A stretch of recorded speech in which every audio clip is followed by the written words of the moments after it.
Bom dia, meus irmãos, na graça e na paz do Senhor Jesus, esperando que todos estejam bem.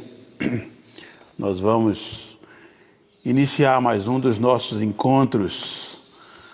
Nós vamos trabalhar mais um pouco na palavra do Senhor. Paz do Senhor, irmão Giovanni. Bom dia, irmão Linaldo, Plínio. Deus abençoe os irmãos. Vamos chegando. Aguardar que todos se ajeitem aí para a gente caminhar mais um pouco na palavra do Senhor.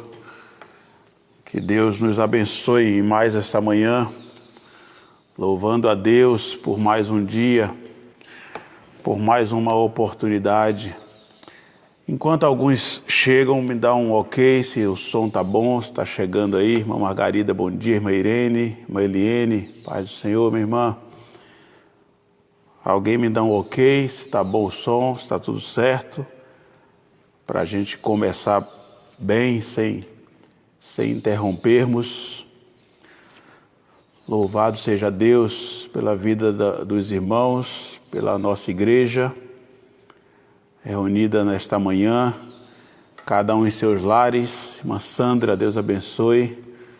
Deus abençoe. Irmã Silvana, ok, está bom o som aí, ok, nós vamos caminhar. Irmã Jacilma, ok, vamos juntos, meus irmãos, em mais um tempo, aí na presença do Senhor. Jeremias, cidade Tiradentes presente. Deus abençoe, irmãos de Cidade Tiradentes.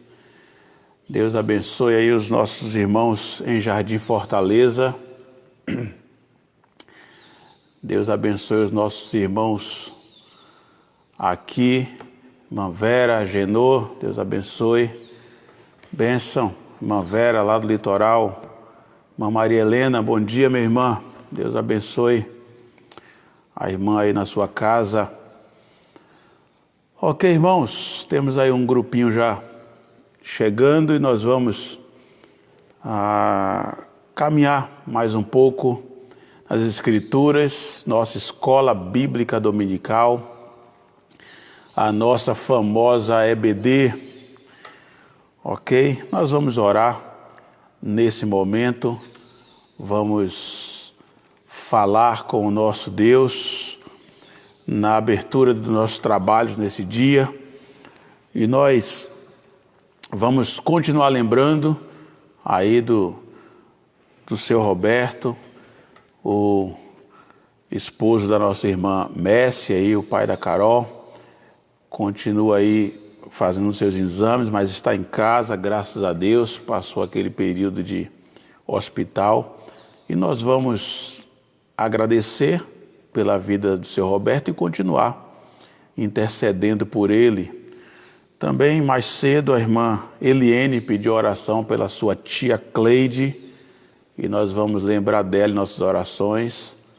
Uma situação delicada de câncer e carece muito das nossas orações.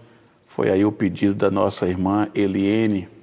E os demais pedidos que você tiver aí na sua casa, aproveite essa oportunidade para a gente orar, interceder, buscarmos ao Senhor juntos, ok? Vamos orar. Graça e paz, irmão Sérgio Mochi, Deus abençoe, meu querido. E vamos então nesse momento, irmãos, para o nosso tempo de oração. Aí curva a sua cabeça, feche seus olhos, vamos falar com o Senhor. Aí junto com a sua família, vamos interceder, clamar, mas antes de tudo, vamos agradecer. O Senhor nos concedeu mais um dia com saúde, e nós queremos adorá-lo por isso. Curva sua cabeça, feche seus olhos, vamos falar com o Senhor.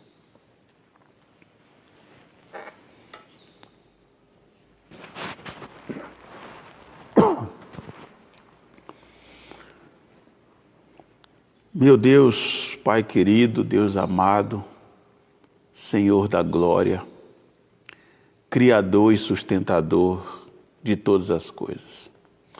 Como igreja agora, meu Deus, nós chegamos à Tua presença. Eu aqui no prédio, no templo, e os nossos irmãos, cada um em suas casas, mas nós estamos agora conectados em uma só oração. Nós estamos buscando o Senhor, reconhecendo como igreja que o Senhor é o único que é digno de todo louvor, de toda honra e de toda glória.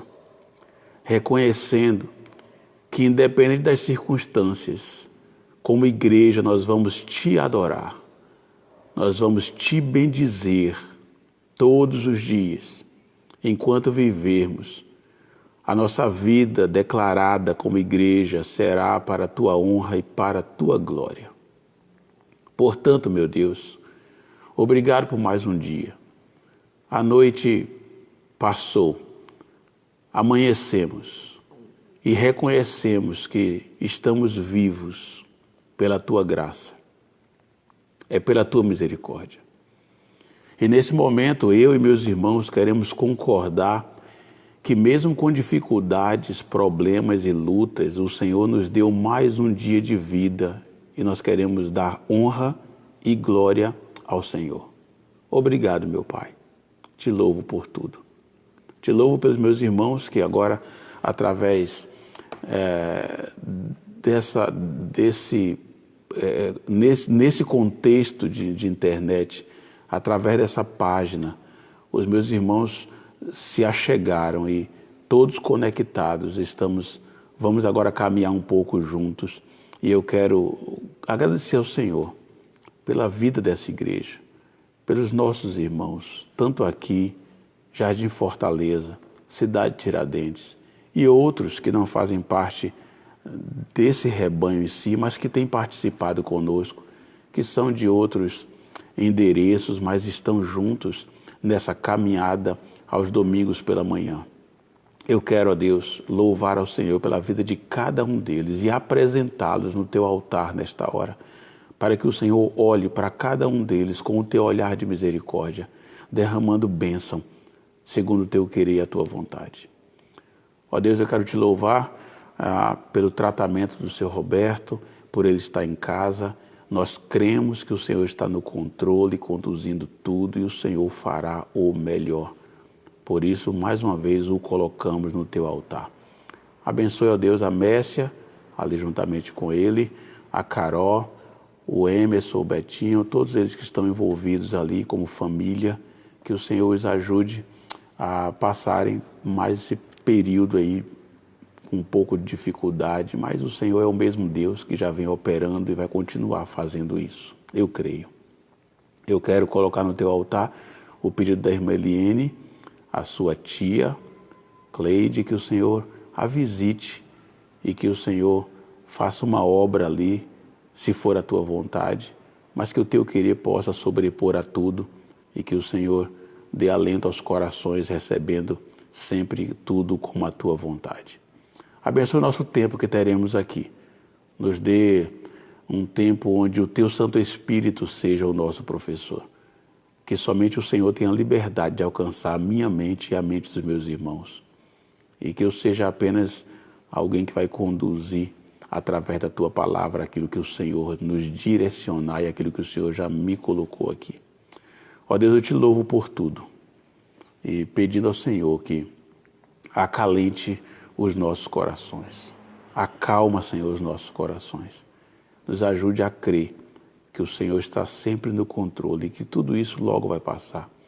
Acredito, meu Pai, pela fé, que o pior está passando e que logo nós estaremos aí numa contagem regressiva para os nossos encontros, onde poderemos matar essa saudade e continuar caminhando em direção ao céu, firmados sempre na Tua palavra. Te louvo por tudo e Te agradeço, em nome do Senhor Jesus. Amém. Amém.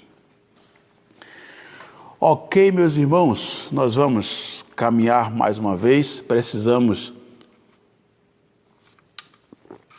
recapitular nossa última aula, a aula 6 foi o nosso encontro. Há 15 dias atrás, domingo passado foi o Dia das Mães, então uma escola diferente. E aí, antes disso, no dia 3 de maio, nós falamos sobre, trabalhamos em Hebreus 12, falando sobre a disciplina na igreja, falamos sobre essa disciplina, lá em 2 Coríntios 5,17, falando dessa renovação.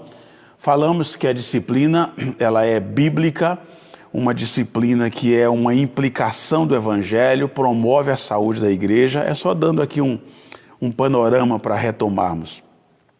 E falamos também que a disciplina não acontece do jeito que a gente quer, não está no querer do pastor, da igreja. Falamos que existe um modelo de disciplina, esse modelo é bíblico e nós não podemos caminhar além ou fora daquilo que as Escrituras nos determinam. Então, se a disciplina é bíblica, ela tem um modelo e esse modelo implica que essa disciplina ela vai trazer uma ideia de proteção para com a igreja.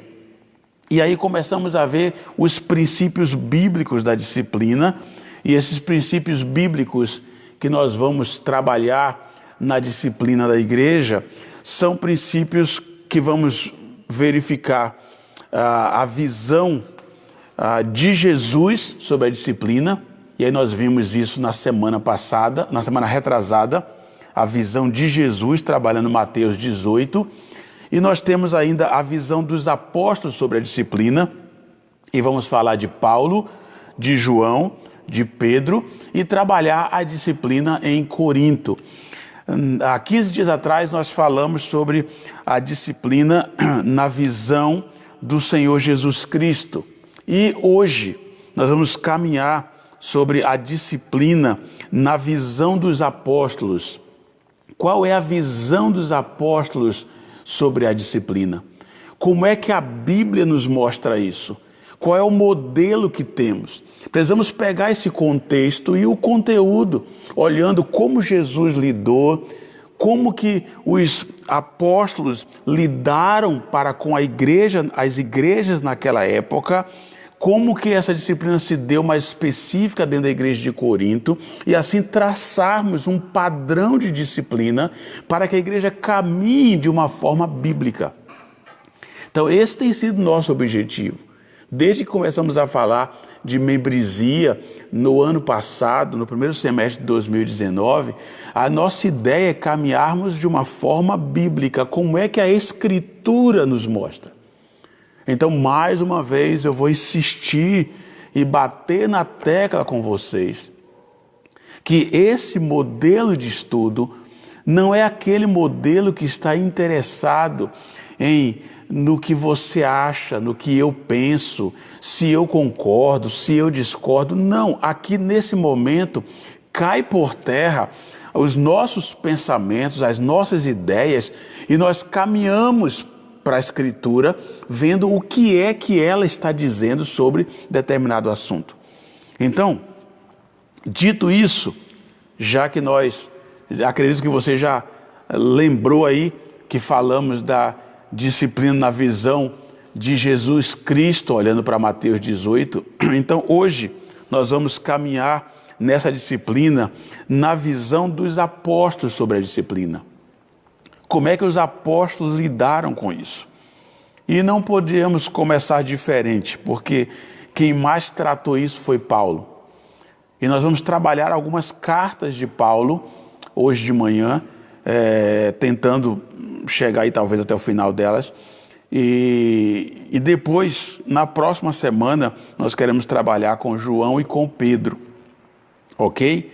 Então, qual é a visão do apóstolo Paulo, no caso, sobre a disciplina bíblica? Como é que ele aplicou isso? Como é que ele trabalha isso? Então, o primeiro texto que eu quero ver com você, pegue a sua Bíblia, se não deu tempo ainda, ou se é no seu celular, não sei como é que você está fazendo, Mas aí com a sua Bíblia, o primeiro texto que vamos meditar agora de manhã é a carta que Paulo escreve aos Gálatas.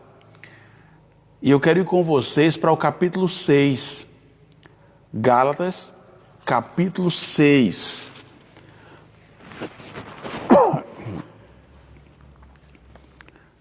Gálatas, capítulo 6.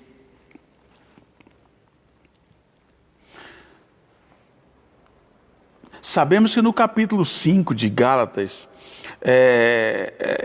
Paulo dá ênfase sobre a diferença das obras da carne e o fruto do Espírito. Então, no capítulo 5, Paulo ele vai mencionar essa rivalidade e como lidar com tudo isso da maneira que a carne nos expõe. E no capítulo 6, aqui nós temos a despedida dele e o texto aqui chama de últimas exortações. E eu quero trabalhar o versículo 1 apenas de Gálatas 6. Então, Gálatas 6, 1 diz assim: Irmãos, se alguém for surpreendido em algum pecado, então vai tratar de disciplina. Se alguém for surpreendido em algum pecado, vocês que são espirituais, e essa divisão aqui ela é muito linda, porque quando Paulo está escrevendo, e se eu e você tomarmos logo uma linha aqui e dizer, isso não é para mim, é aquele que foi surpreendido ou aquele que está em pecado. Aí Paulo te tira de um lado e te coloca no outro, porque ele diz, vocês que são espirituais, ou seja, que não estão nessa condição de pecado naquele momento, vocês que são espirituais deverão, e aí agora é uma complicação. Lembra do que eu disse, que a ideia da disciplina bíblica sempre será a restauração. Que essa restauração ela só não se dará se a pessoa ela decidir que ela não quer ser restaurada. Se a pessoa ela decide ir embora da igreja, virar as costas, não quer ser tratado, é rebelde quanto àquilo que é colocado, essa pessoa então não vai ter restauração. Mas a visão bíblica da disciplina sempre será a restauração. E Paulo já menciona isso aqui. Ele diz, vocês que são espirituais deverão restaurá-lo. De qualquer maneira? Não. Com mansidão. Deveis restaurar essa pessoa com mansidão. Outra tradução vai dizer restaurar com espírito de humildade. Se parasse aí, nós, maravilha. Vamos lá, vamos tentar restaurar a pessoa. Mas olha o que Paulo diz, no mesmo versículo. E cuida de ti mesmo. Cuide-se, porém, cada um, para que também não seja tentado. Aqui Paulo já está dizendo que não existem super crentes, acima de todos. Não. Olhando para esse texto,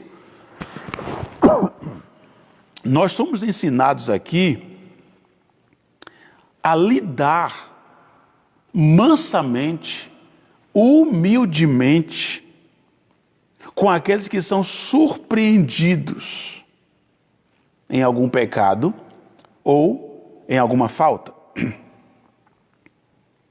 E Paulo apresenta aqui um caso comum.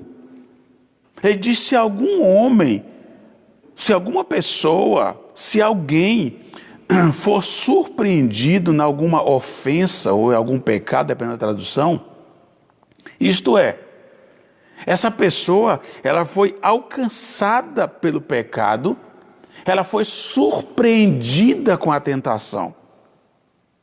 Observe bem qual é o teor do texto. Paulo aqui não está simplesmente lidando com aquela pessoa que vive em pecado.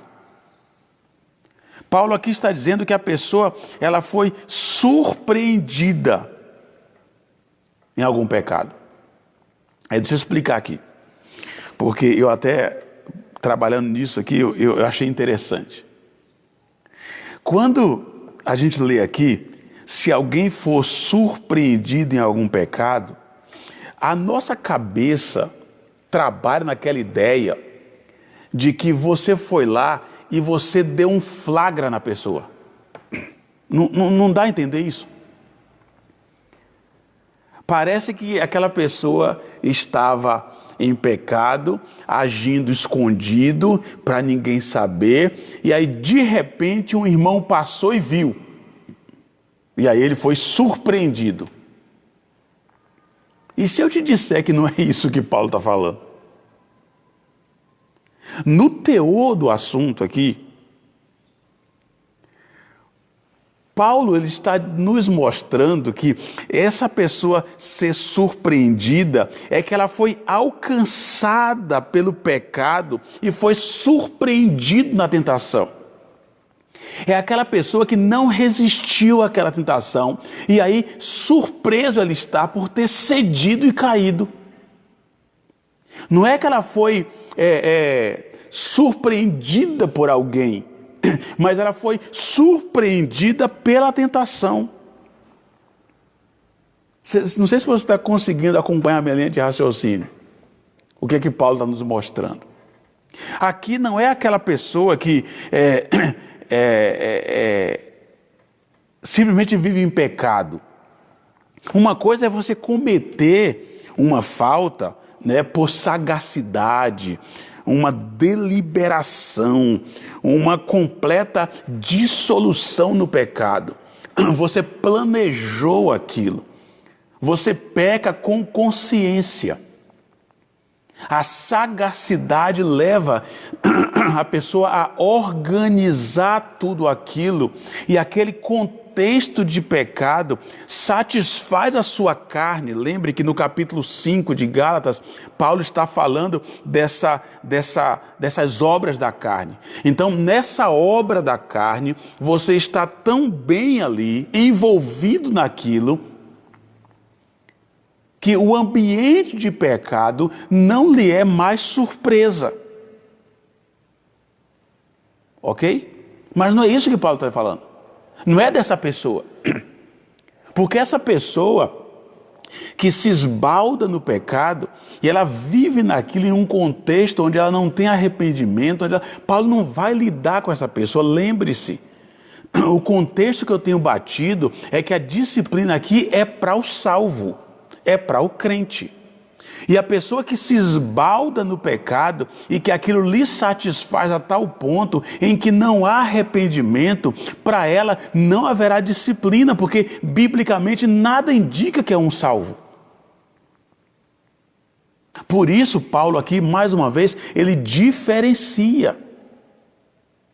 Paulo está dizendo que a pessoa ela é surpreendida não por outra pessoa. Ela é surpreendida porque a tentação conseguiu abatê-la e ela agora, numa situação de pecado, ela quer ser restaurada. E aí você que é espiritual, ao saber de tudo isso, você agora vai tratar essa pessoa. E como vai tratar? Esse versículo é fantástico. Porque ele diz, se você substituir a palavra aí, surpreendido, mas se alguém foi envolvido em algum pecado, a tentação o envolveu, e ele caiu em pecado, e o desejo dessa pessoa não é continuar em pecado. Pelo contrário, ela está lutando para sair daquilo. Ela está batalhando, porque lembra do capítulo 5 de Gálatas, Paulo vai dizer que há uma luta entre a carne e o espírito. E nessa batalha batalha, a pessoa precisa de ajuda. Nesse momento é que aparece você, e Paulo diz: vocês que sois espirituais. Naquele momento você está bem. E aí, o que é que você vai fazer? Vocês que são espirituais, ou seja, e aqui deixa eu abrir um parêntese. Esse aqui, vocês que são espirituais, não é somente o pastor, não é o presbítero, não é o diácono, não é a liderança, é você. Se você sabe do pecado do irmão, se aquele irmão trouxe para você, ou você está ciente da situação, ciente da condição, e você não está envolvido naquele pecado, naquele momento você é o espiritual. É o que Paulo está dizendo. Naquele momento você é o espiritual que vai poder ajudar aquela pessoa. Então você consegue entender que a disciplina bíblica, ela vai além vai além de uma assembleia, de uma exclusão, de uma expulsão. Não. A disciplina bíblica é restauração, e aqui é crente com crente, é vida na vida, é gente com gente. Aqui não apareceu ainda a figura do pastor, do diácono, da liderança espiritual, do presbítero, do obreiro. Não. Você que é espiritual, agora tem a responsabilidade diante de Deus de ajudar esse irmão que foi surpreendido em uma tentação e caiu em pecado. Olha como é diferente do quadro que temos em nossos dias. Olha como é diferente daquilo que a igreja pinta como disciplina ou como tratamento. É muito diferente. Paulo diz que aquele crente, aquele irmão, ele foi surpreendido. Ele foi fraco, segundo o capítulo 5. Ele não usou do fruto do Espírito. E aí caiu em pecado. E agora ele precisa de ajuda. E quem vai ajudar? Liga para o pastor. Não estou aqui. Eu e nenhum pastor está se eximindo aí da sua responsabilidade. Não, mas Paulo diz: vocês que são espirituais.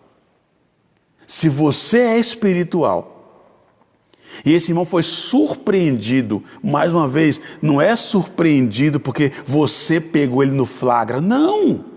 É porque ele foi envolvido numa situação de pecado e agora, como crente, como servo de Deus, ele precisa de ajuda, e você, que é espiritual, vai ajudá-lo. Ok? Tranquilo até aí? Caminhando comigo? Paulo está dizendo que o outro cristão, especialmente aquele cristão devoto, aquele cristão que está firme na fé, ele vai encaminhar. Encaminhar quem? Ele diz: deveis restaurar essa pessoa, encaminhar o tal, algumas traduções dizem. Mas como? Ele diz: com espírito de mansidão. Algumas traduções vai dizer com espírito de humildade. Observe que Paulo diz que se você que é espiritual, nesse momento, você não se sobrepõe a quem está em pecado. Pelo contrário, você vai se achegar a ele com espírito de brandura. Algumas traduções vai dizer espírito de brandura, outra tradução vai dizer espírito de humildade, outra tradução vai dizer com mansidão. Não importa a expressão que você vai usar. O que Paulo está dizendo é como é que eu chego a esse irmão. Eu não chego a esse irmão como superior, como supercrente. Eu não chego a esse irmão como santarrão. Eu chego a esse irmão com humildade. Então, observe o seguinte: você que é espiritual, primeiro, o meu dever, o seu dever é encaminhar ou restaurar essa pessoa. Devemos nos esforçar para isso. Mas como?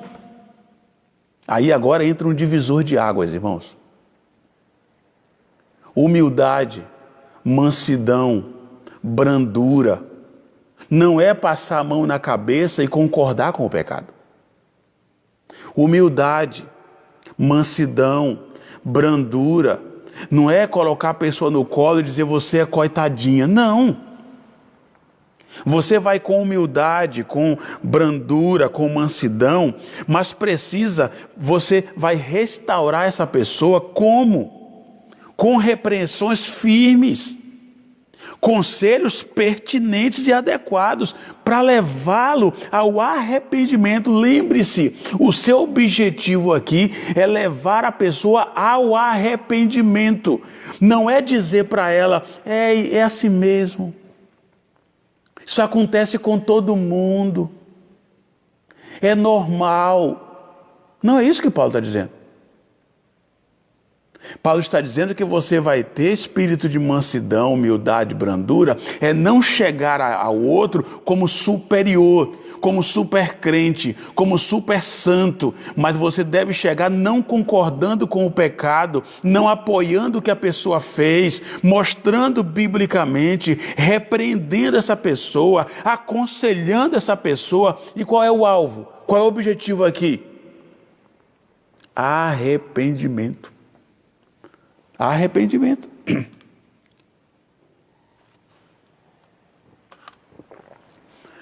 Quando o texto diz, deveis restaurar essa pessoa. Veja se está assim no versículo. Diz assim, irmãos, se alguém for surpreendido em algum pecado, vocês que são espirituais deverão restaurá-lo com mansidão. Restaurar. Sabe o que é interessante? A palavra aqui, restaurar, ela, no original, a palavra é katartizet. Sabe o que significa? Colocar no lugar.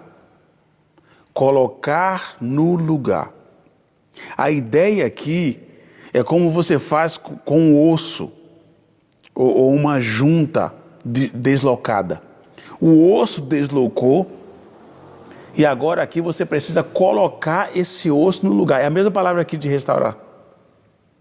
É colocar de volta no lugar. Ok? Então, quando Paulo diz aqui, na língua original, e ele vai dizer, vós que sois espirituais, deveis restaurar essa pessoa. Ele está dizendo assim, você que é espiritual, deve colocar essa pessoa de volta em seu devido lugar. É isso que ele está dizendo. Eu vou me esforçar para colocá-los de volta no devido lugar. Ao convencê-los do seu pecado e do erro, eu vou persuadi-lo a tal ponto que ele volta para o lugar onde ele estava. Então a ideia não é jogar fora, a ideia é restaurar. A ideia não é expulsar, mas é colocar de volta. Esse processo de restauração, ele deve ser feito de uma maneira onde a ideia é que a pessoa volte a funcionar outra vez. Restauração é isso. Ok? Às vezes a pessoa que foi surpreendido, eu vou usar essa expressão porque você já entendeu, ela não foi surpreendida por você, ela foi surpreendida na tentação. Ela foi tentada e não esperava que ia cair, e a surpresa dela, isso é ser surpreendida, a surpresa dela é que ela cedeu ao pecado, ok? E essa pessoa agora, surpresa pelo pecado, não tem forças e você agora vai restaurá-la. Ou seja, você vai trazê-la de volta ao seu ofício no corpo de Cristo. Se você entender isso aqui que eu estou te colocando, você vai ter uma visão muito ampla do que é disciplina bíblica. A ideia é trazer de volta. Por isso, o termo usado aqui, restaurar, é trazer, colocar o osso de volta no lugar. É convencer a pessoa e persuadi-la a voltar ao seu ofício. E como? Confortando também. Confortando essa pessoa. Por quê? Porque o versículo continua dizendo que você vai restaurar essa pessoa com espírito de humildade, com mansidão. Esse processo de restauração, ele tem que ser permeado com o verdadeiro amor cristão. Porque ao ser permeado com o verdadeiro amor cristão, essa pessoa, ela vai entender qual é o seu objetivo. O seu objetivo não é acusar, não é condenar, não é criticar. O seu objetivo é restaurar. Lembre-se, qual é a maneira que isso deve ser feito? O texto diz, com espírito de mansidão, com espírito de humildade. É assim que tem que ser feito. Por quê? Não é com ira, não é com raiva, não é como aqueles que se alegram com a queda de um irmão, mas com mansidão. Essa mansidão vai fazer com que o seu coração venha a doer. Você vai condoer-se com ele, por ele. Irmãos, muitas repreensões, elas perdem a sua eficácia, porque às vezes ela vem com ira. Deixa eu abrir um parênteses para você aqui. Eu já vi situações, e como eu disse, a ideia em nossa igreja é usar exemplos nossos, mas eu não posso usar aqui. Mas já vi situações de crentes que acham engraçado e ri quando o outro cai em pecado. Olha o que Paulo está dizendo. Paulo está dizendo que se você tem espírito de mansidão, e isso só acontece com quem é espiritual, e esse ser espiritual aqui que Paulo já está dizendo, já te expliquei, não é que você é superior ao outro, é que naquele momento você é espiritual. Naquele momento, você está numa condição de poder ajudá-lo, então você é espiritual. E tem pessoas que vai contar do pecado do outro e conta rindo. Acha engraçado. Alguns chegam e falam assim, poxa, você não sabe da maior, sabe fulano? Fulano que cantava, que tocava, que pregava, que era assim, olha, você não sabe o que ele fez. E aí parece que fala com prazer do pecado do outro. Isso não é ser espiritual. Você não se enquadra aqui quando Paulo diz, vós que sois espirituais, não. Aquela pessoa que chega e fala assim, sabe fulano que era metido a santarrão, aquele que fazia isso e aquilo, agora lá, caiu, pecou, olha a situação dele. Irmãos, isso não é ser espiritual. Paulo está dizendo que você se é espiritual diante daquele irmão quando o seu desejo é de abençoá-lo, de ajudá-lo, é quando você sofre, sabe? É quando você sofre com o pecado do outro.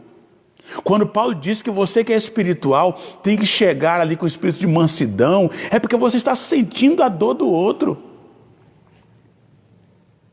Não sei se você vai lembrar que eu já comentei aqui que tem pastores que quando aparece lá nas redes sociais, lá na mídia, que um pastor errou, que um pastor foi pego numa situação complicada, e tem pastores que começam a espalhar isso, sabe? Compartilhar nas redes sociais a miséria do outro. Eu já disse aqui que esses pastores se esquecem que naquele momento, aquela pessoa que caiu também era pastor, e aí todos nós estamos no mesmo barco, no mesmo balaio.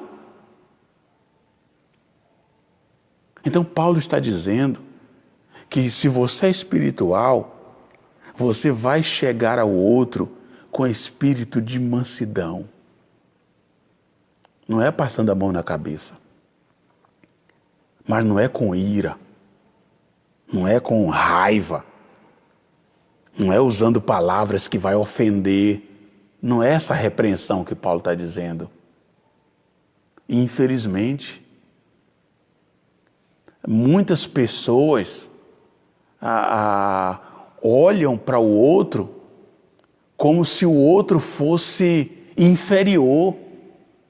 Lembre-se, você e eu, se naquele momento você é espiritual, Paulo está dizendo que você precisa chegar ao outro de uma forma diferenciada.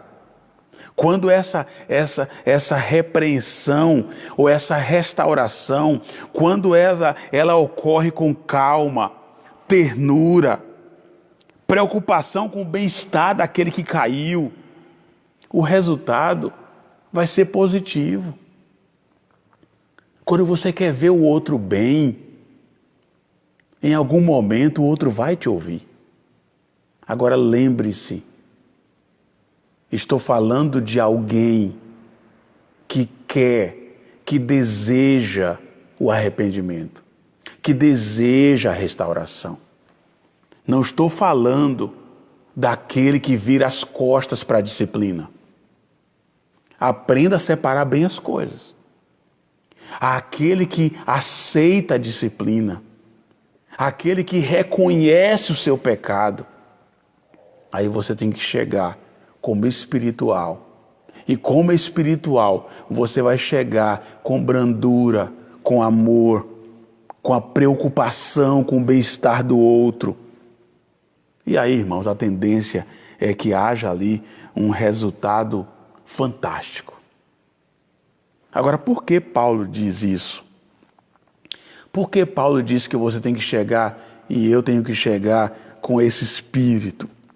Porque no mesmo versículo, olha o que ele diz. Por que eu estou insistindo com você que quando Paulo diz vós que sois espirituais, não é porque você é melhor do que o outro, é porque naquele momento você é espiritual e não está envolvido no pecado daquela outra pessoa. Então é isso que Paulo está dizendo. Tanto que ele diz o que no complemento do versículo? E cuida de ti mesmo, para que não sejas tentado também. Irmãos, um motivo muito forte para que essa correção, sabe, colocar de volta no lugar, um motivo muito forte para que ela ocorra com mansidão, Paulo está dizendo, é porque devemos olhar para nós mesmos. Devemos tratar, irmãos, com muita ternura aqueles que foram surpreendidos em algum pecado, porque não sabemos quando isso poderá ocorrer conosco também. Ninguém é superior. Não há ninguém que possa dizer aqui hoje de manhã comigo, não, isso jamais vai acontecer comigo. Irmãos, nunca diga um negócio desse.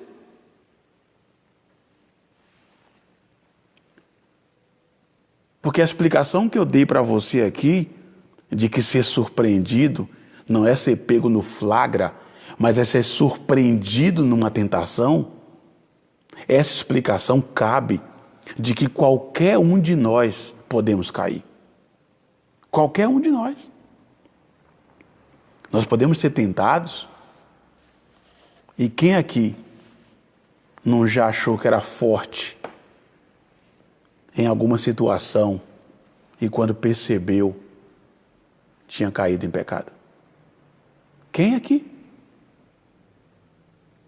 Irmãos, se olharmos para nós mesmos da forma correta, Paulo está dizendo que nós estaremos dispostos a fazer aos outros aquilo que gostaríamos que fizessem a nós também.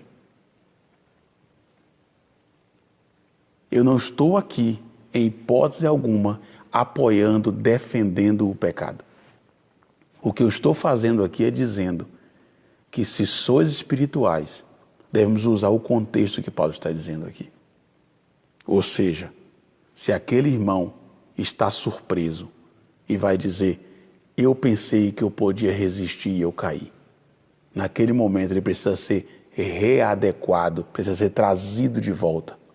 Como? Nós vamos repreendê-lo, vamos corrigi-lo através da palavra. Agora isso com brandura, com mansidão, com humildade, trazê-lo de volta e tomando cuidado.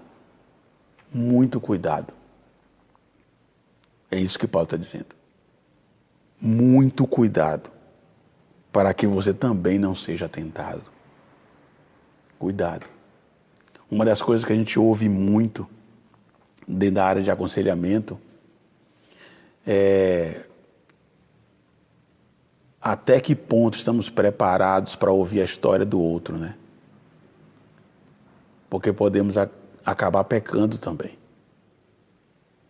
Então eu espero que você tenha entendido nesse primeiro ponto hoje de manhã.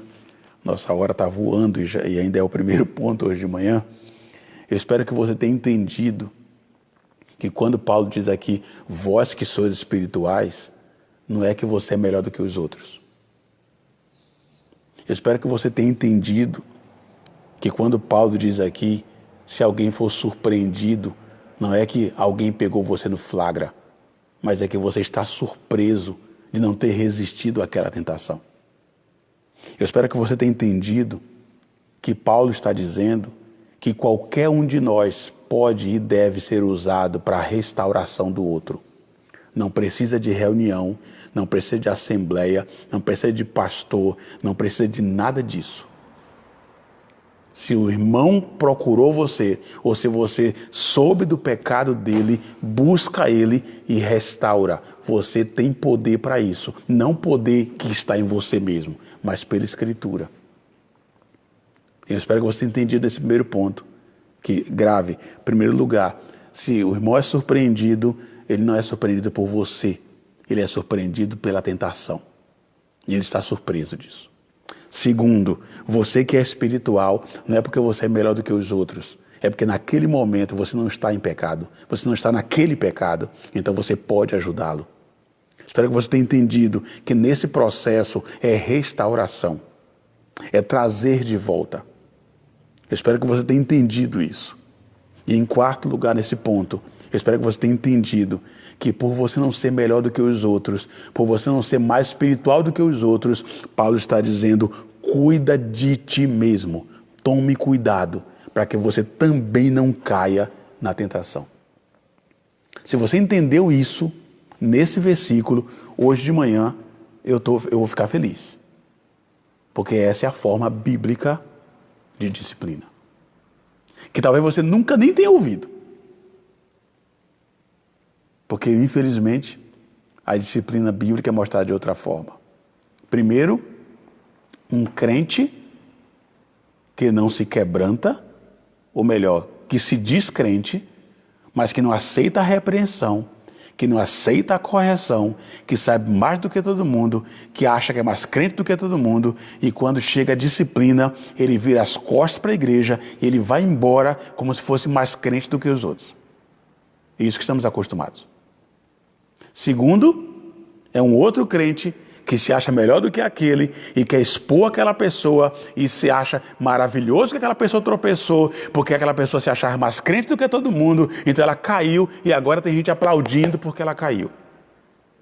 É isso o contexto que a gente vive, mas não é o contexto bíblico. Ok? Amém até aqui? Todo mundo vivo? Então vamos ver o que é que Paulo ainda nos diz. Porque nesse texto de Gálatas, a gente se sente até confortado em dizer, poxa, eu quero ajudar, eu quero ser bênção, eu quero ser crente.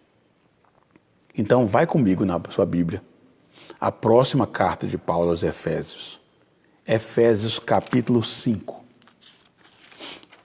Efésios capítulo 5.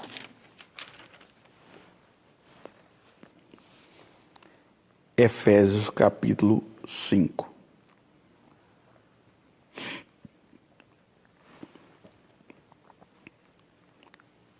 Não perca de vista uma coisa, irmãos. Põe na sua mente. Isso tem que ficar claro aí, cravado aí. Ó. Não esqueça. A disciplina só serve para crente. O rebelde que não se submete à disciplina, ele não está agindo como crente. Então, nada disso aqui que eu te coloquei hoje de manhã vai funcionar para aquela pessoa que não é salva. Ok? Não mistura as coisas. Disciplina é para crente, disciplina é para salvo. Por quê? Porque o salvo, o crente, ele vai se submeter e vai se permitir ser restaurado através da disciplina. Aí temos o modelo. Ok? Não quero nada disso, não concordo, não aceito. Opa, não dá para usar isso aqui. Tá bom? Guarda isso. Tá bom? Efésios capítulo 5. Vamos ler o versículo 11. Efésios capítulo 5, versículo 11. Paulo, aqui no capítulo 5, Paulo faz aí praticamente o resumo da lei e lembrando que capítulos 4, 5 e 6 de Efésios, já foi pregado Efésios aqui, capítulos 4, 5 e 6, Paulo está insistindo sobre andar, viver aquilo que ele está escrevendo aqui. E aí, ele vai dizer, só para te dar aí um contexto, né? Ele vai falar sobre andar em espírito, imitando o Senhor aqui, e vai falar de pessoas, mencionar aqui, vivendo em pecado. E olha o que ele diz no versículo 11 sobre isso. Ele diz: e não vos associeis às obras infrutíferas das trevas, pelo contrário, condenai-as. Repetindo, Efésios 5, 11. E não vos associeis às obras infrutíferas das trevas, pelo contrário, condenai-as. Deixe eu fazer um link com vocês do que acabamos de estudar em Gálatas 6, 1. Ok? Em Gálatas 6, 1, você, como espiritual, vai trabalhar no processo, de restauração daquele crente. Agora, pastor, se ele não quer restauração, olha o link, ele não quer saber, ele está no pecado, vivendo aparentemente feliz no seu pecado, olha o link e olha o que Paulo agora diz aos Efésios: não vos associeis às obras infrutíferas das trevas, pelo contrário, condenai-as. Eu quero ler outra tradução para você. A outra tradução diz assim: não participem das obras infrutíferas das trevas, antes exponham-nas à luz. Repetindo, a primeira tradução que eu li diz condenai-as. A outra tradução que eu li diz exponham-nas à luz. A primeira tradução que eu li diz não vos associeis. A outra tradução diz, não participem das obras infrutíferas.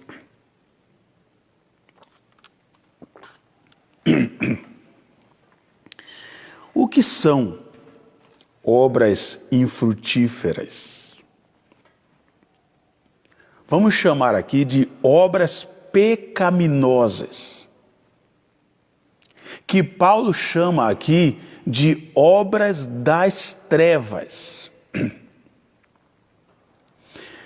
Por que são obras das trevas? E mais uma vez eu quero abrir um parêntese com você.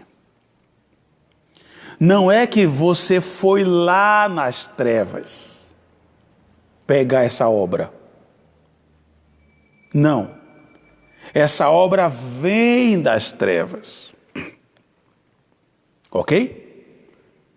Não é que você ou a pessoa foi às trevas, não. Mas é que essas obras, elas vêm das trevas. Que trevas? As trevas da ignorância. Elas buscam as trevas do encobrimento e levam às trevas do inferno. Então, quando Paulo chama de obras das trevas, nós podemos ampliar isso, abrir esse leque, dizendo que são obras das trevas, por quê? Porque, primeiro, elas vêm das trevas da ignorância. Depois elas buscam as trevas do encobrimento. E depois conduz ou leva às trevas do inferno. Então eu quero chamar a sua atenção, irmãos, que infelizmente tem muitas pessoas que brincam com o pecado. Eu acho sempre interessante repetir a frase que se tem alguém que não sabe brincar, o nome dele é diabo, Satanás. O diabo não sabe brincar. O diabo não está de brincadeira, não. Não vacile. Lembra o que Paulo diz, que eu acabei de falar lá em Gálatas? Você que é espiritual, e antes que você se ache o tal, ele bate e diz, cuidado, cuida de ti mesmo. Você que é espiritual, tome cuidado. Você é espiritual para ajudar o outro, mas com cuidado. Por quê? Porque as obras das trevas, elas vão querer também cirandar ou envolver você, que é espiritual.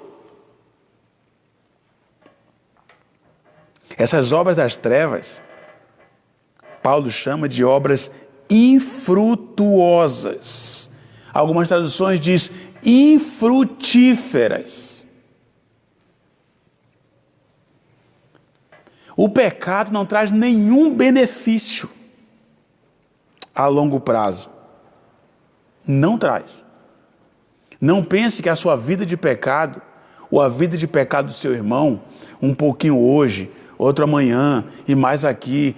Não pense que a longo prazo você vai conseguir construir uma felicidade ao redor daquilo, não. A longo prazo, o pecado acaba resultando em completa ruína e destruição do pecador. Aquele impenitente, sabe? Aquele que não cede.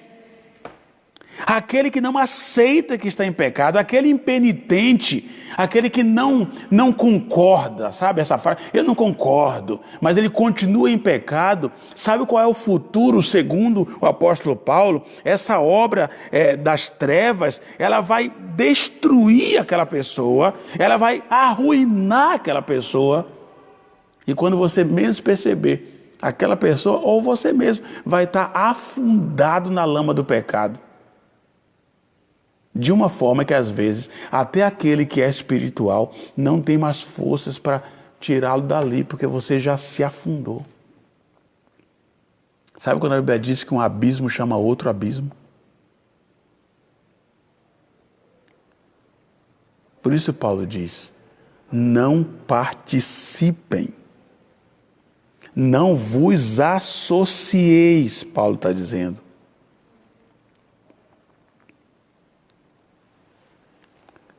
Paulo está dizendo que, além de não praticá-las, as obras infrutuosas das trevas, nós também não devemos encorajar os outros a praticá-la. E eu vou dizer uma coisa para você. Quando você sabe que o seu irmão está em pecado e você diz que está dando força para ele, sem repreendê-lo, sem corrigi-lo, sem admoestá-lo, sem tratá-lo, com brandura, com amor, se você não está fazendo isso, mas você está dando força para ele e apoiando ele, Paulo está dizendo que você está participando do pecado dele. Há muitas maneiras de sermos cúmplices do pecado do outro. Há muitas maneiras. E eu quero citar aqui 4. 4 maneiras que você pode se tornar cúmplice do pecado do outro. Você pode se tornar cúmplice do pecado do outro, primeiro, pela aprovação. Alguém já falou com você algo e você sabe que aquele é pecado e você diz, olha fulano, você quem sabe. Você já fez isso? Quem sou eu para te dizer alguma coisa? A vida é sua. Você já fez isso?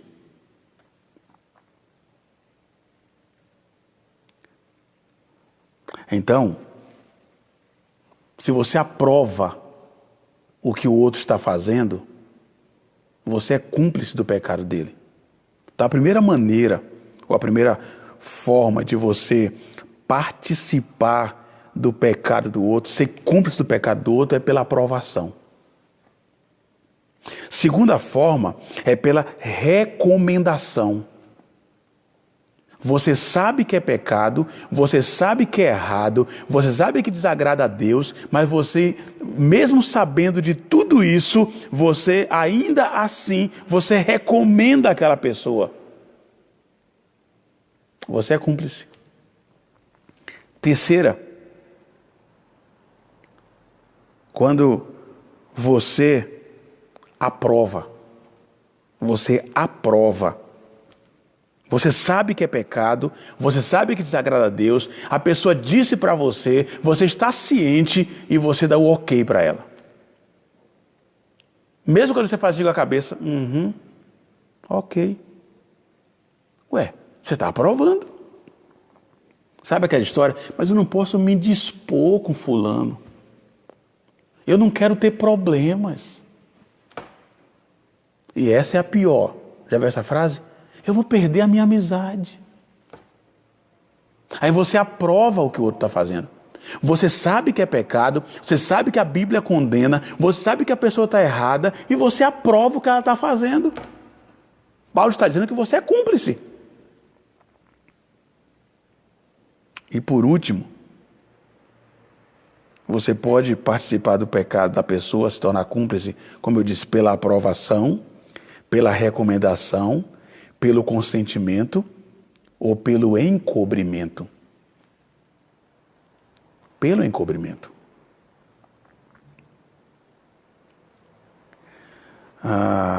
Essa é uma parte muito difícil de ser igreja. Quando eu falo pelo encobrimento, irmão, não é que você vai pegar o problema da pessoa e jogar nas redes sociais. Quando eu falo por encobrimento, é quando você não trata seguindo Mateus 18. Você tentou com a pessoa e ela não se submeteu, ela não se arrependeu. Você tem um modelo na Bíblia. Quando eu não sigo o modelo bíblico, eu sou negligente a ele. Então Paulo está dizendo que eu não posso me envolver com aquela pessoa, me associar com ela, participar. E como é que eu participo do pecado do outro? Eu participo do pecado do outro simplesmente se eu aprovar o que ele está fazendo. Eu participo se eu recomendar aquilo. Eu participo se eu consentir, eu concordar com aquilo. E eu participo se eu encubro o pecado dele. Eu estou participando. Se participamos do pecado dos outros, se você participa do pecado do outro, você deve também participar das suas consequências. Lembre-se disso. Se eu participo do pecado de alguém, as consequências também vão respingar sobre mim, porque eu me torno cúmplice. A lei é muito clara. O cúmplice do crime paga da mesma forma que aquele que cometeu o crime. Você percebe como isso é sério? Você percebe como muitas vezes você e eu colocamos a nossa amizade acima do nosso Deus e da sua palavra? Para não ficar mal com fulano, vou fazer de conta que eu nem ouvi. Vou deletar aqui, fingir que eu nem sabia. Não, diante de Deus você sabe. E Paulo está dizendo que você não pode ser participante. Ah, pastor, mas isso é um segredo que eu vou levar para o túmulo. Desculpa que eu não quero ser pesado nem duro, mas eu espero que você não esteja levando para o inferno. É o que eu espero. Porque se a Bíblia quer uma igreja, se Deus quer através da Escritura uma igreja pura, limpa, santa, e se a Bíblia me dá a forma de como essa igreja pode batalhar para se manter pura e limpa, e eu não quero usar essa fórmula que Deus nos colocou, tem alguma coisa de errado. Então lembre-se, mansidão, brandura, amor, mas não significa encobrimento. Lembre-se, mansidão, brandura, amor, mas não significa concordar. Lembre-se, mansidão, brandura, amor, humildade, mas não significa aprovar o que o outro está fazendo. Entenda isso. Se participamos do pecado dos outros, nós devemos esperar também as suas consequências. Se somos cúmplices com eles, estamos em grande perigo também de, em breve, agir como eles agem. Se você está envolvido nessa situação de pecado e você acha isso tão normal que o pecado dele também vai se tornar o seu pecado depois. Em vez de ser cúmplice dessas obras, Paulo está dizendo que nós devemos condená-las. Concluindo que, se não reprovamos os pecados dos outros, estamos participando com eles. E Paulo, quando escreve aqui aos Efésios, ele diz: não vos associeis, pelo contrário, condenai-as. Meus irmãos, nós devemos testificar de maneira prudente contra os pecados dos outros. Devemos nos empenhar cada dia para convencer aquela pessoa de sua pecaminosidade. E quando isso for oportuno, especialmente pela santidade de nossa vida e por meio de um comportamento piedoso, eu vou confrontar aquela pessoa não somente com a Escritura, mas mostrando para ela que eu estou tentando viver essa Escritura. Mas quando eu concordo com aquela pessoa, eu estou demonstrando para ela que eu não creio totalmente nessa Escritura. E mais, que eu não estou batalhando para viver pela Escritura. Por isso, lá em Gálatas, Paulo disse: vós que sois espirituais, espirituais naquele momento. Não é que você é melhor do que o outro, mas naquele momento eu vou condenar o que ela está fazendo, segundo as Escrituras. Paulo está dizendo isso. Com mansidão, com brandura, com humildade, mas não vou me associar, eu não vou me ajuntar àquilo. eu não vou concordar com aquilo, eu não vou participar daquilo. E eu quero trazer isso aqui, nesse momento agora, para aquilo que estamos vivendo. Irmão, eu vou dizer para você uma coisa, eu sou muito criterioso com o que é que eu compartilho nas redes sociais. Sou muito criterioso. Muito. Porque quando o meu nome ou o seu como crente aparece compartilhando ou curtindo algo que a Bíblia condena, o que é que diz aí esse versículo que a gente acabou de ler? De Efésios 5. O que está escrito aí? Não participem das obras infrutíferas das trevas, antes condenai-as. Não vos associeis, outra tradução diz. Quando eu compartilho, quando eu estou curtindo aquilo que eu sei que é pecado, não porque eu sou melhor, mas porque a Bíblia diz que é pecado, eu estou me associando, eu estou compartilhando, eu estou dizendo para os outros que eu concordo, estou dizendo para os outros que eu estou curtindo aquilo, estou dizendo para os outros que eu achei legal aquilo. Aí entra esse versículo. Ou você acha que na nossa era digital a Bíblia não funciona mais? Ou você acha que nas minhas redes sociais a Bíblia não se encaixa? Não vos associeis, não vos comuniqueis, não participem.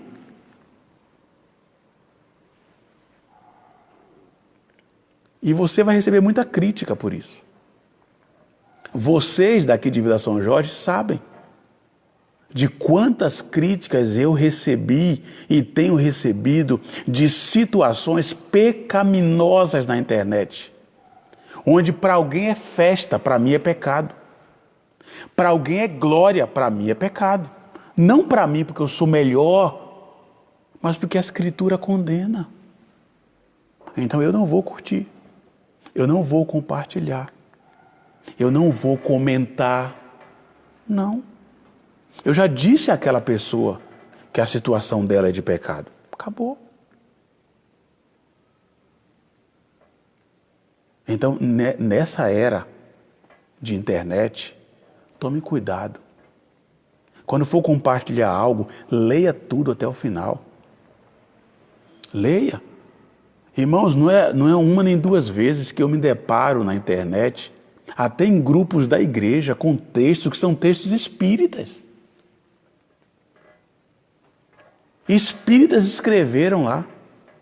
E o crente acha bonito e compartilha. Obras das trevas, onde você é conivente, onde eu corro o risco. Busque a fonte. Veja de onde veio. Lê até o final, vê se procede.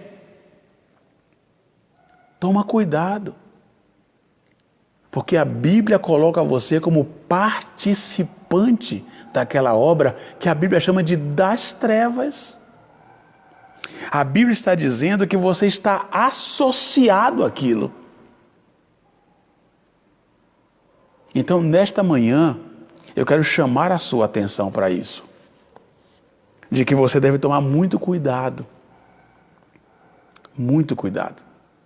com o que é que você compartilha, com o que é que você tem apoiado.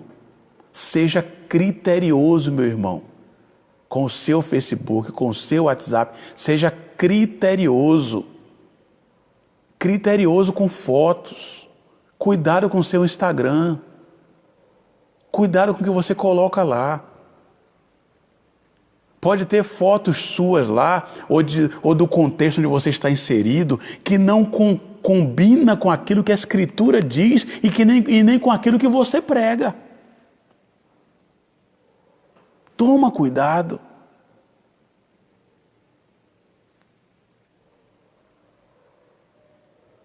Cuidado com o que você está compartilhando. Porque senão você vai se enquadrar aqui. Você vai se enquadrar como alguém que está associado a essa obra que a Bíblia chama de obra das trevas. Das trevas. Eu gostaria, meu irmão, minha irmã, de deixar claro para você que uma vida de santidade, uma vida separada para Deus e por Deus, vai exigir de nós muitas decisões que não vai agradar a todo mundo. Mas isso é ser igreja. Ser membro dessa igreja. E quando eu falo dessa igreja, não é de Vila São Jorge, é dessa igreja de Jesus. Ser membro dessa igreja de Jesus, meu querido, exige-se tudo isso. Então, se Paulo tratou isso com os Gálatas, se Paulo tratou isso com os Efésios, eu quero encerrar hoje de manhã só lendo o nosso texto, que será a continuidade no próximo domingo, mas só para pincelar para você.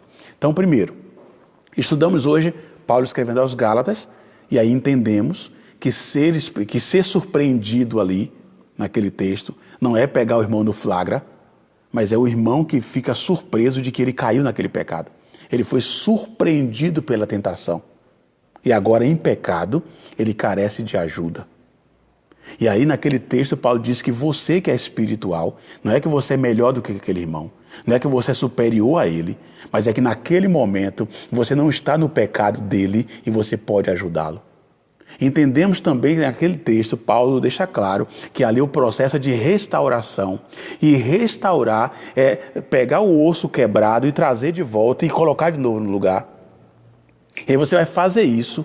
Entendemos também naquele texto que fazer isso é com espírito de brandura, é com espírito de humildade, é com todo o cuidado, é com amor, que você então traz aquela pessoa e coloca de volta. E aí Paulo está dizendo naquele texto que você, sendo espiritual, fazendo com amor, aquele irmão que foi surpreendido, mesmo assim Paulo diz, tome cuidado com você, para que você não caia no mesmo pecado.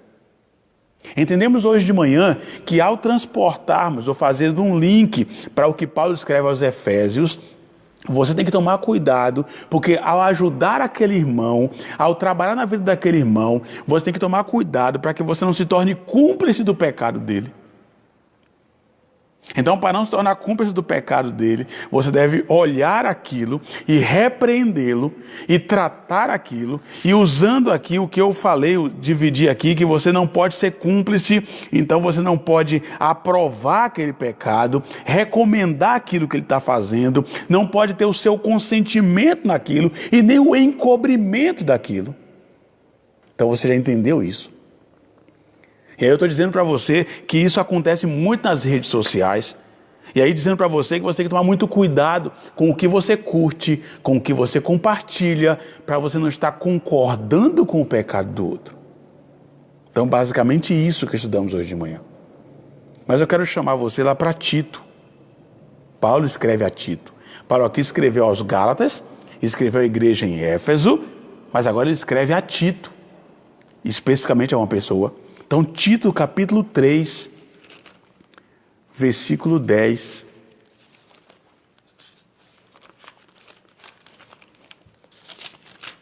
Tito, capítulo 3, versículo 10. Tito 3, 10. Paulo aqui está falando a Tito sobre aqueles irmãos. Não é que eles foram surpreendidos no pecado, nada disso. Aqui ele está falando agora daqueles irmãos que se dizem irmãos,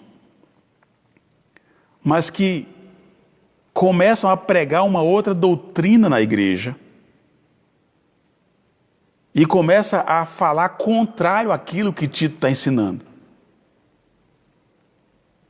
Aí Paulo diz no versículo 9 do capítulo 3 que Tito deve evitar aquelas questões tolas, aquelas loucuras. Mas no versículo 10, olha o que Paulo diz. Depois de exortar a primeira e a segunda vez alguém que causa divisões. Ok? Aqui agora não é aquele irmão que caiu em pecado lá em Gálatas e que Paulo está dizendo que você que é espiritual deve tratar, tudo aquilo que eu já falei, não é esse irmão. Aqui não é aquele irmão que ele diz aos Efésios que você não deve se associar a ele, se ele não quer restauração, que você não deve compartilhar o pecado dele. Não.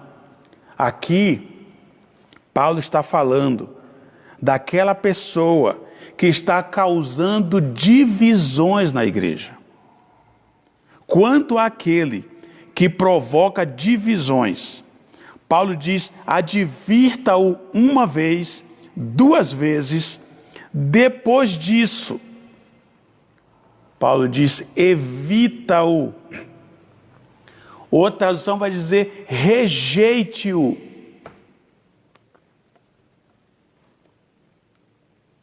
Você está percebendo que o negócio está ficando sério.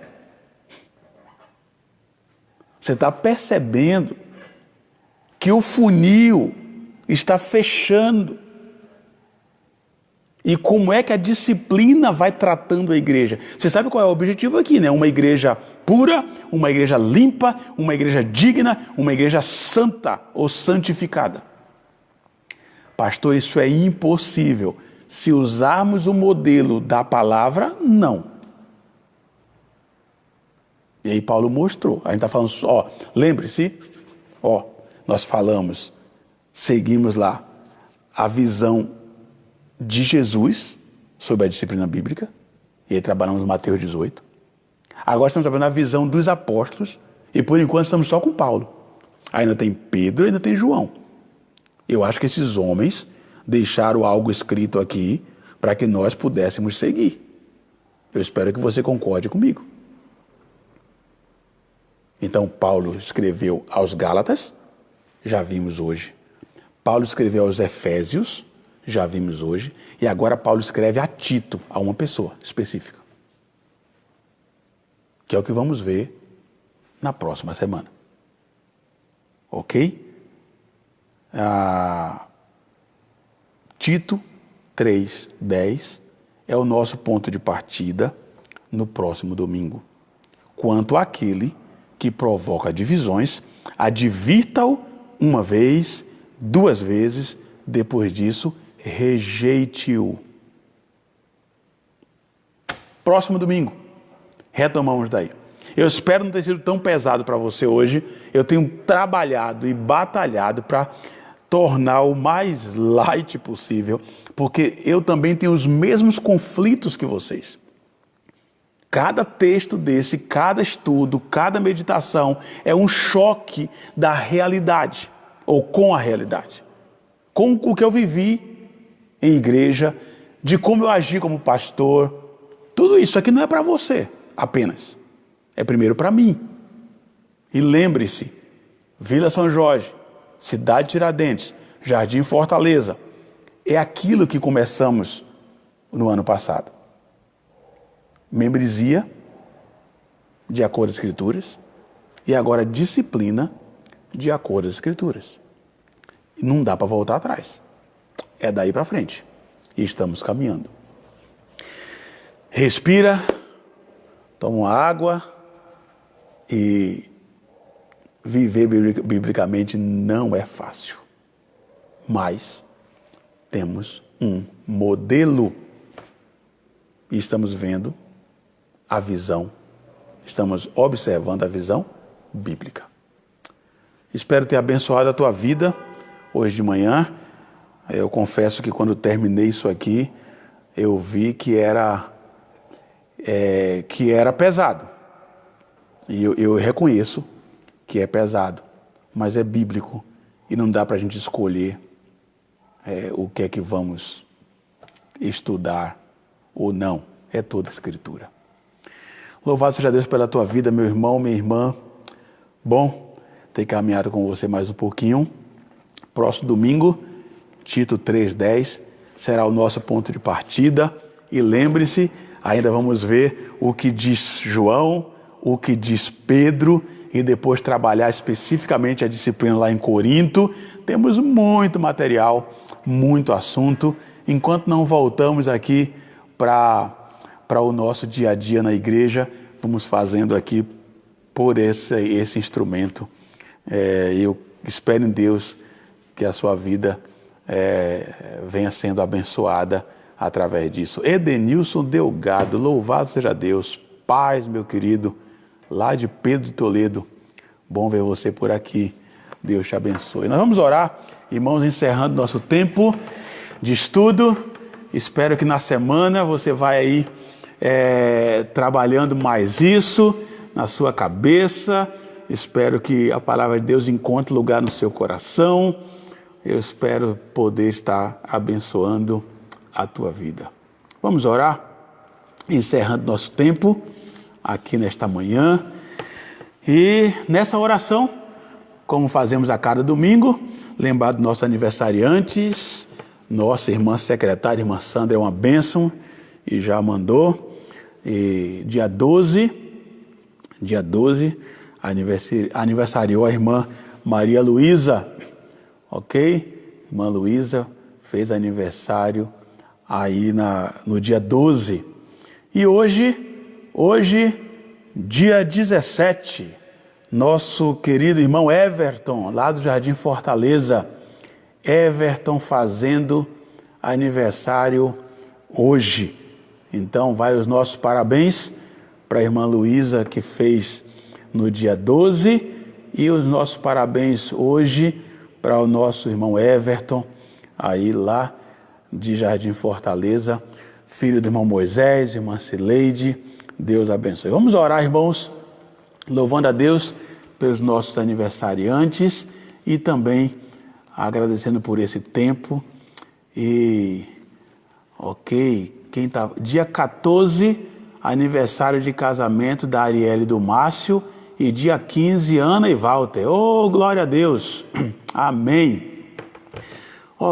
Dia 14, Márcio e Arielle fez aniversário de casamento, e Walter e Ana fez 5 anos. Deus abençoe, louvado seja Deus. Ariane, lá de Pedro Toledo, fez aniversário também. Eu mandei os parabéns lá para ela e agora podemos orar por ela, filha do Denilson e da nossa irmã querida Adriana, casal que mora no nosso coração. A Ariane fazendo aniversário, nem vou dizer para todo mundo aqui que eu apresentei ela lá na igreja, chegou bem bebezinha lá no carrinho, ela, e louvamos a Deus pela vida desses queridos irmãos. Vamos orar então, irmãos.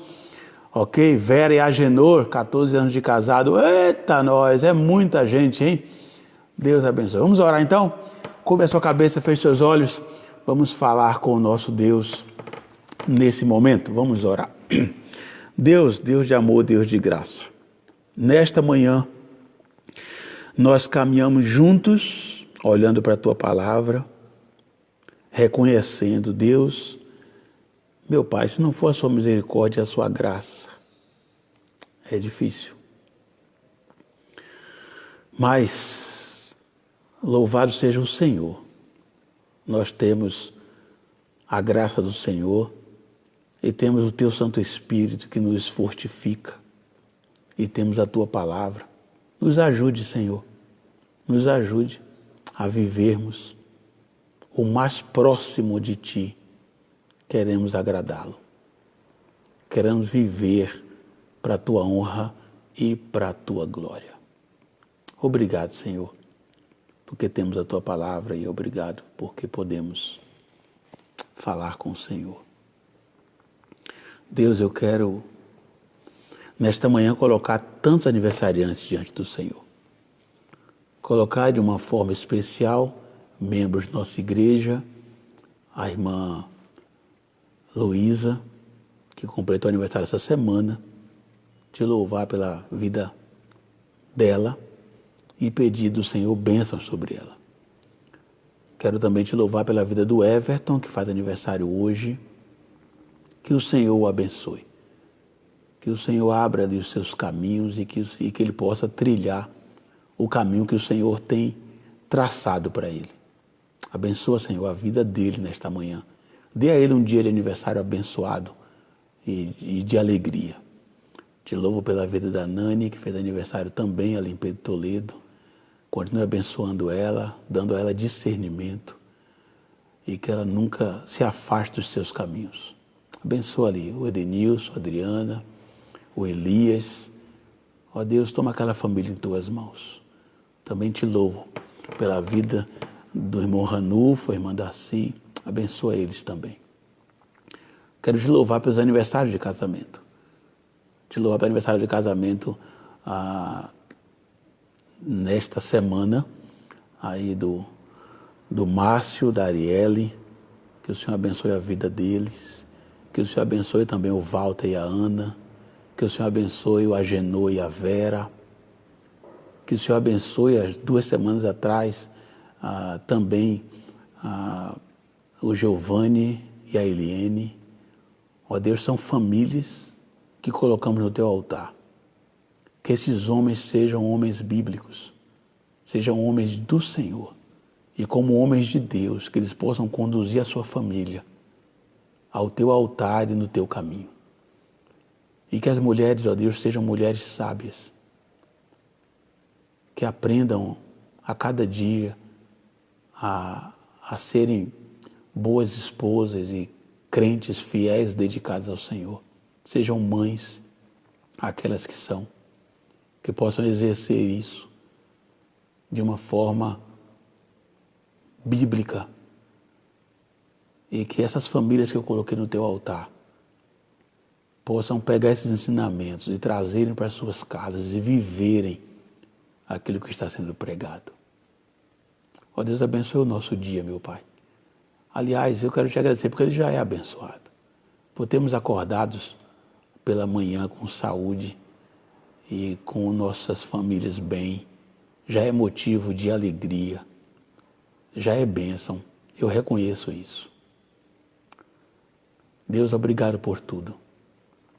Toma cada um em teu altar.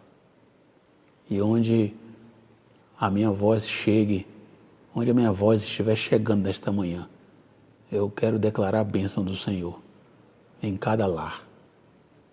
Eu quero pedir ao Senhor que derrame bênção sobre bênção e que a tua graça seja manifesta em cada lar representado nesta manhã. Te louvo por tudo e te agradeço, pedindo mais uma vez a tua bênção sobre nós, pois te oramos em nome de Jesus. Amém. Amém. Ok, meus irmãos, que Deus abençoe a sua vida. Lembrando a todos, 18h30, o nosso culto, nós vamos acompanhar, vamos cultuar juntos com a Igreja Batista Bíblica Betel, pastor Paulo Sérgio, estaremos juntos. Domingo passado foi ali a Igreja Batista Bíblica da Paz, pastor Caril nos trouxe uma mensagem, não sei você, para mim, abençoada. E hoje, então, pastor Paulo Sérgio, Igreja Batista Bíblica Betel, próximo domingo, vamos cultuar juntos com a Igreja Batista Bíblica em Presidente Dutra, e pastor Ivan estará pregando. Ô, irmãos, que bênção! Oramos tanto pelo pastor Ivan, esteve internado, Covid e tal, e foi para a UTI, e todos nós em oração. E, meus irmãos, próximo domingo, se Deus permitir, ele estará pregando a mensagem do Senhor para nós. Olha que bênção. Então, hoje, pastor Paulo Sérgio, Igreja Batista Bíblica Betel. Próximo domingo, pastor Ivan, Igreja Batista Bíblica em Jardim Presidente Dutra. Ok? Deus abençoe cada um de vocês. Um bom domingo, na paz do Senhor Jesus, e um grande abraço.